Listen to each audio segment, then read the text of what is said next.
What's up, everyone? Welcome to the video.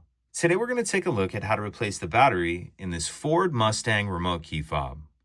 This Ford Mustang key is going to be for the 2015 to 2017 Ford Mustang, and it's going to use replacement batteries CR2025. It's going to take 2 of them, and I'll put a link in the description box of this video to where you can find these replacement batteries if you're in need. So the first thing we're going to do is grab our key fob and remove this back cover. And if we take a look right here, we can see this button that I have my finger on. Now you may be able to just get your fingernail in there and press that down far enough to get that back cover off, but it can be a little difficult. What I like to do is grab a screwdriver, a small flathead screwdriver, and I'm going to come in here to the top of the button and push that button down, and then that back cover will come off like that. Either way, once we get that back cover off, I'm going to come up here, and we have this outer shell right here, and then there's this inner piece right here, this plastic piece. So what I'm going to do is get my screwdriver in here like this and pop those 2 pieces apart. And then once you have that popped apart, go ahead and pull it the rest of the way off. And on the back side of this piece, we can see our batteries right here.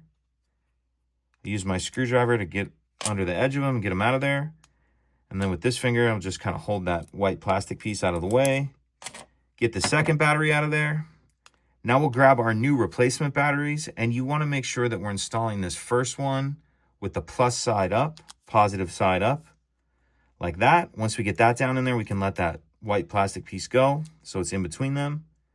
And then on the second one, we want to be sure to install this battery with the plus side down, positive side down on the second one.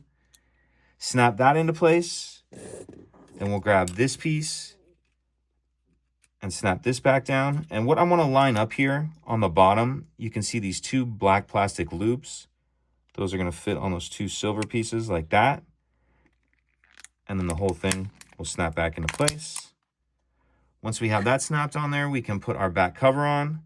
And taking a look at the bottom of this cover, we can see there's that hook-shaped tab. That's what's going to hook on first. So hook that bottom part on like that. And then the cover will snap on. And that's it. If you could take a second to like and subscribe, it helps us out, and I'd appreciate it. Thank you.